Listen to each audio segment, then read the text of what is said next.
Good Thursday to all. I would like to share with you a story. About 850 years ago, there was a fellow who converted to Judaism. His name was Ovadia. Ovadia was having a conversation with a rabbi about the following issue. How does Judaism view Islam?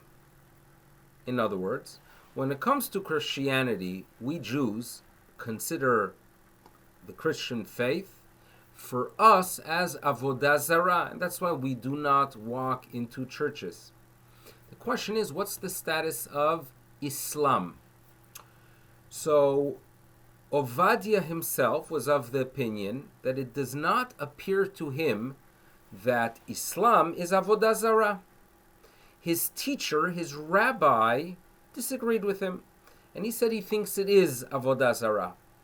It appears that their disagreement became heated, and the rabbi said to Ovadia the Ger, Ovadia, the one who converted to Judaism, and he called him a ksil, he called him a fool.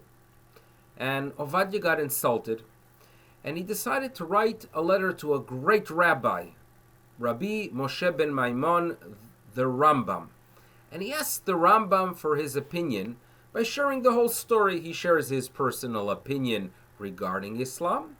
And in addition, he mentioned that his rabbi insulted him and hurt his feelings by calling him a fool. Rambam responds that Islam is not Avodah Zarah. That's point number one. But point number two is the important one. And the Rambam was quite shocked that the rabbi would call Ovadia a fool. And the Rambam asks, does your teacher not know that the Torah warns us in 36 locations to be sensitive to the feelings of the convert, and that we have to be careful not to afflict them and cause them harm verbally? Was your teacher drunk when he did it? And the Rambam says your teacher must ask you for forgiveness. And you should know that, in my opinion, if instead of your teacher questioning if Islamic practices are Avodah Zarah, he should realize that that which you do as a result of anger is considered like Avodah Zarah, because the Talmud tells us that when a person acts based on anger and he's out of control, it's like idol worshiping.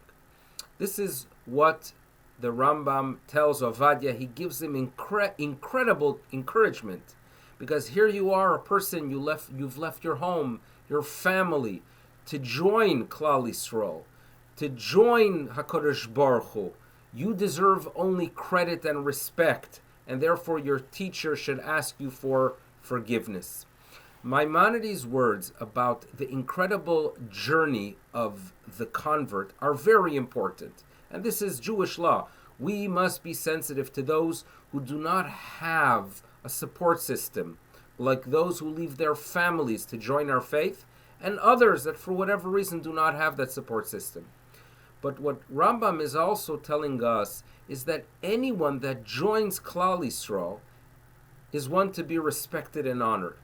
And we are 2 weeks away from Shavuot. On Shavuot, we read Megillat Ruth. It's the story, the incredible story of a woman that makes the journey to join the Jewish faith. We read it on Shavuot because we all made that journey at Har Sinai to join HaKadosh Baruch Hu and to accept the Torah. But just as we are supposed to be sensitive and recognize the incredible journey and courage of the convert, we too, in essence, went through that journey. And we have to give ourselves credit for what we do. And this is really fundamental, that when people do things, and do good things, they have to tap themselves on the back and realize, I am doing good. Because with self-encouragement, you do more good. And being members of Klal Yisrael and fulfilling Torah and mitzvos, indeed, are only good things. So let's give ourselves that encouragement, and that should begin our incredible journey for the next 2 weeks as we prepare for Matan Torah. A wonderful day to all. Bye-bye.